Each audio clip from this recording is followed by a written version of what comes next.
শীতলকুচি কৃষি বাজারে একটি মোবাইল দোকানে চুরির ঘটনায় চাঞ্চল্য। শীতলকুচি কৃষি বাজারের ওই মোবাইল দোকানের মালিক জানান, গতকাল দোকান বন্ধ করে বাড়িতে চলে যান। তবে আজ সকালবেলা এসে দেখতে পান তার দোকানের একটি দরজা খোলা। দোকানে ঢুকে দেখতে পান দোকানের বিভিন্ন জিনিসপত্র এলোমেলো অবস্থায় রয়েছে। তিনি জানান, মোবাইল দোকানে ঢুকে চোর মোবাইলের বিভিন্ন সরঞ্জাম নিয়ে চম্পট দেয়। অনুমান 1.5 লক্ষ টাকার জিনিসপত্র নিয়ে যায়। এ বিষয়ে শীতলকুচি থানায় তিনি একটি লিখিত অভিযোগ দায়ের করবেন বলে জানিয়েছেন।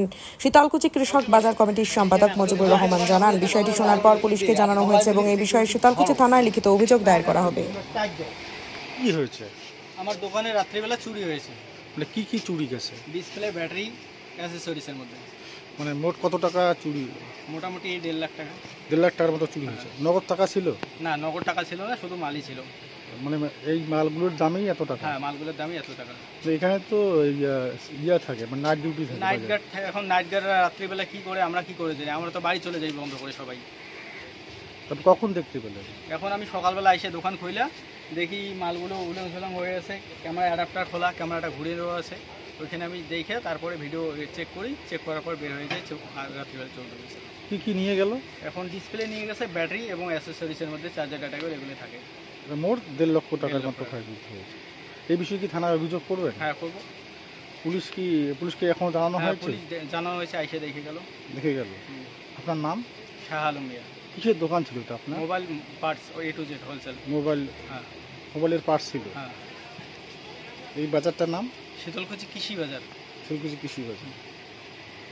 বাজারে একটা মোবাইল দোকানে চুরি হয়েছে, এই বিষয়টা কি বলবেন বা কি জানাবেন? যাই হোক, ব্যাপারটা যে দোকানের মালিক তিনি আমাকে ফোন করলো। আমি ফোন করার সঙ্গে সঙ্গে ছুটে আসলাম। এসে আমিও দেখতে আসি, ঠিকই দোকানে কিছু হলেও নিয়ে গেছে, সেটা দোকানের মালিক সঠিক বলতে পারবে না।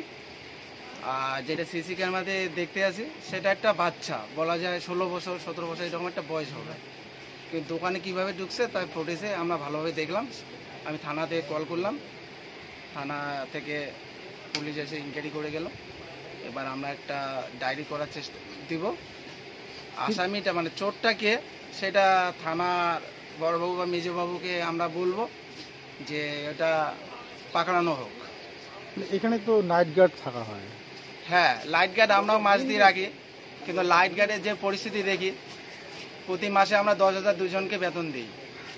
তারা এই 12টার ঘটনা এরা কি করছে, এটাও আমরা আজকে আমাদের কমিটি, বাজার কমিটি সবাই বসে ওদের কাছে আমরাও ওইটা জবাব চাবো।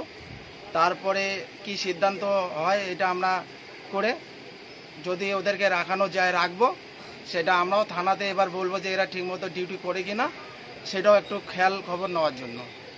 একটু নামটা বলবেন? আমার নাম মজিবুর মিয়া, শীতলকুচি কৃষক বাজার সম্পাদক। আপনি কি দীর্ঘদিন ধরে চোখের সমস্যায় ভুগছেন?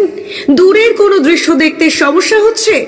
ঝাপসা দেখা, চোখ লাল হয়ে যাওয়া বা চোখে জল পড়া সহ সব সমস্যার স্থায়ী সমাধান এখন চোখের আধুনিক চিকিৎসার নির্ভরযোগ্য প্রতিষ্ঠান মা অপটিক্যালে।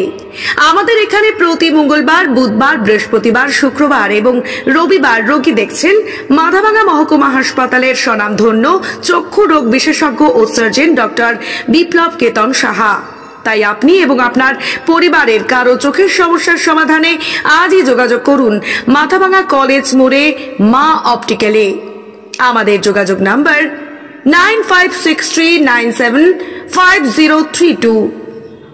বিশেষ দ্রষ্টব্য, আমাদের এখানে সুলভ মূল্যে চশমার ফ্রেম, পাওয়ার গ্লাস এবং সানগ্লাস পাওয়া যায়।